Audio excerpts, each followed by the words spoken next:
Background remove करने के लिए हमारे पास काफ़ी प्रोफेशनल टूल्स मौजूद हैं, लेकिन अंदर काम करते हुए हम इस चीज़ की कोशिश करते हैं कि हमें तमाम तर सहूलियात एक ही जगह पर मुयस्सर हों। तो कैनवा इस हवाले से वक्तन फ़वक्तन मुख्तलिफ किस्म की अपग्रेडेशन के ज़रिए हमें सहूलियात प्रोवाइड करता रहता है। तो ऐसा ही एक फंक्शन बैकग्राउंड रिमूविंग का है जो कैनवा में मौजूद है और इसका रिजल्ट आप देख के यकीनी तौर पर बहुत खुश होंगे। तो ट्राई करते हैं। सबसे पहले हम एक इस तरह से डिज़ाइन जो है वो बना लेंगे और इमेज को हमने इंपोर्ट कर लेना है।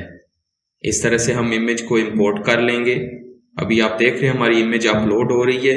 जैसे ये इमेज अपलोड होगी हम इसको अपने वर्क एरिया पे इंसर्ट कर लेंगे। हमारी इमेज अपलोड हो चुकी है।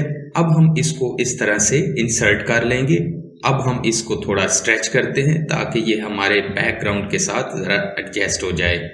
अभी हमने इसका बैकग्राउंड रिमूव करना है। उसके लिए हमने इमेज को सिलेक्ट करना है। आपने इसको डबल क्लिक करके सिलेक्ट करना है।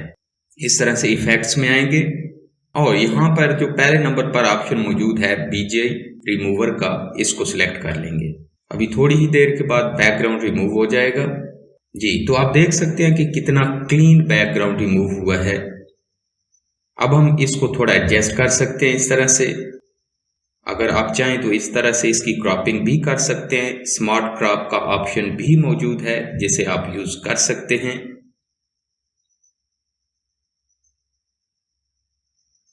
इस तरह से डन कर देंगे। अब हम बैकग्राउंड सेलेक्ट करते हैं। इस तरह से कोई भी इमेज लेके आप उसका बैकग्राउंड सेलेक्ट कर सकते हैं। इस तरह से इसको स्ट्रेच कर लेते हैं। अब हम इस पे राइट क्लिक करेंगे। राइट क्लिक करने के बाद यहाँ पे ऑप्शन मौजूद है सेट इमेज एज बैकग्राउंड। तो इस तरह से देख सकते हैं कि हमारी इमेज कितने अच्छे रिजल्ट के साथ हमारे पास मौजूद है। अब बाज़ औक़ात ये मसला आता है कि कोई जिस्म का हिस्सा रह जाता है जैसे बाजू, हाथ वगैरह, तो उसको हम जो है वो इस तरह से रीस्टोर कर सकते हैं। अगर कोई हिस्सा रह गया है या फिर कोई एक्स्ट्रा सिलेक्शन आ गई है तो उसको हम रेज भी कर सकते हैं। इस तरह से आप ब्रश का साइज भी छोटा बड़ा कर सकते हैं। तो उम्मीद करते हैं आपको ये वीडियो बहुत पसंद आई होगी। दुआओं में याद रखिएगा।